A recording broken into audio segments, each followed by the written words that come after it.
This video lesson is from our unit Pythagorean Theorem in the Number System. Our focus standard for this lesson comes from Grade 8, Expressions and Equations, Standard 2, Work with Radicals and Integer Exponents.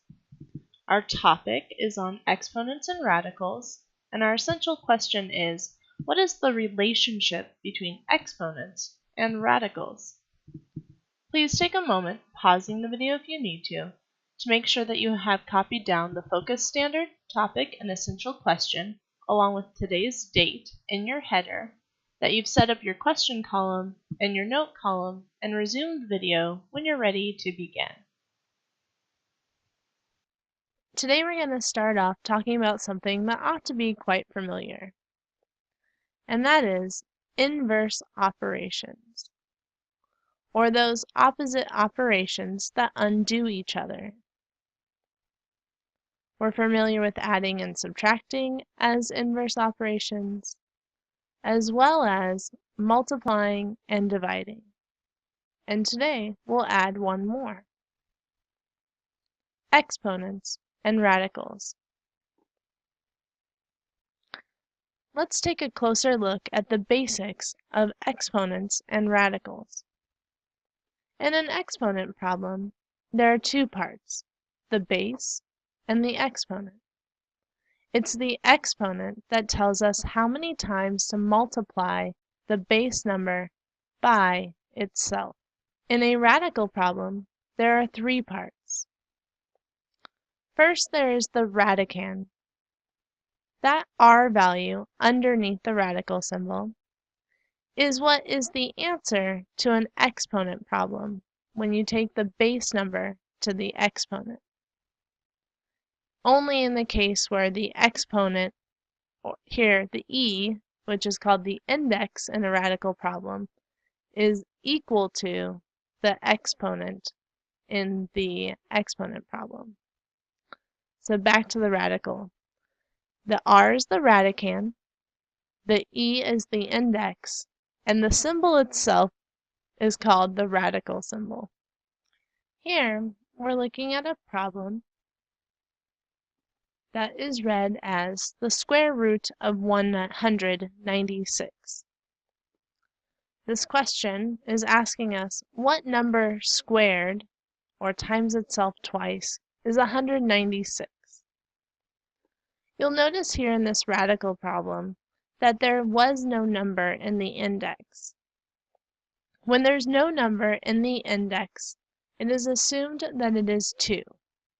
And therefore, that's how we know that it's a square root, that we're looking for the number times itself twice that equals 196. So pause the video and think about that. What number times itself equals 196? If you said positive 14, you'd be correct. If you said negative 14, you'd also be correct. Since positive 14 times itself, or positive 14 squared, equals 196, and negative 14 squared also equals 196, there are two solutions.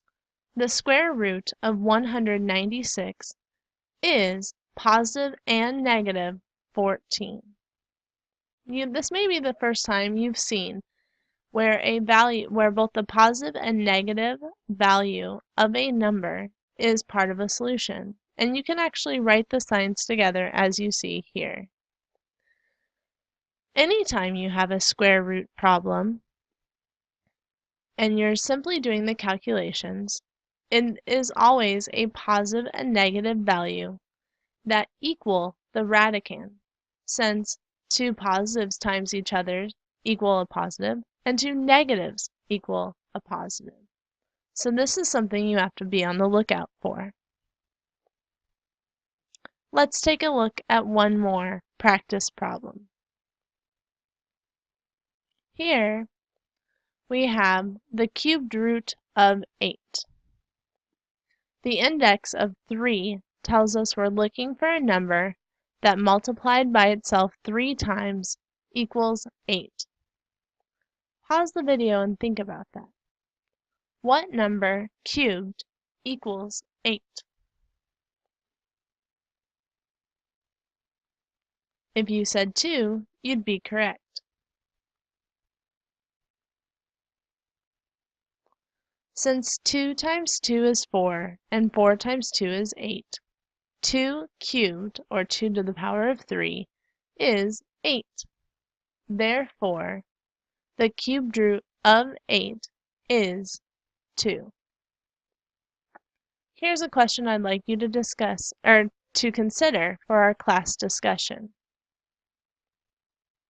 Why isn't negative 2 a cubed root of 8?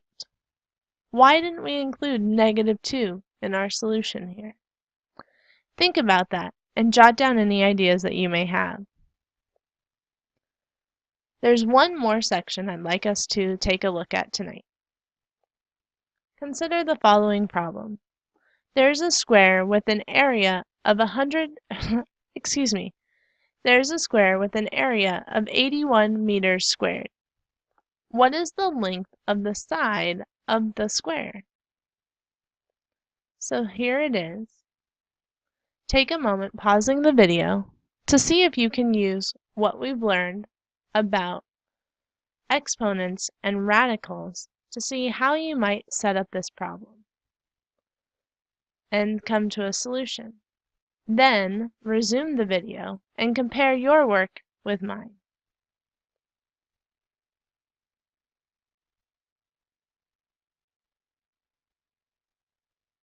Alright, let's take a look. First we want to set up what we know. That the area of a square is side squared, side times side.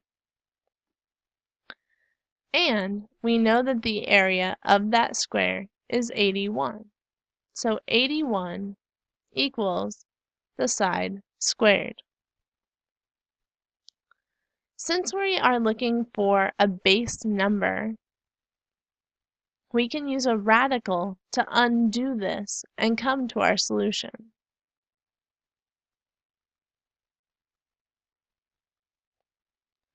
So we take the square root of both sides,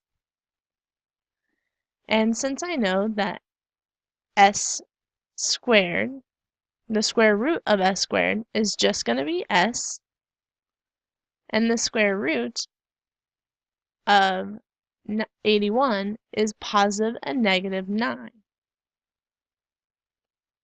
But I have to think about this in the context of the problem. The length of one side is 9 meters. It doesn't make sense to include negative 9 in our solution. So when we write out the answer to our problem, we're only including the positive value, 9 meters. Because it doesn't make sense to have negative 9 meters as a measure of distance. So while it's true that positive and negative 9 are both values that would make this problem true, the square root of 81 is both positive and negative 9, the only part of this answer that makes sense in the context of the problem is the positive 9 meters.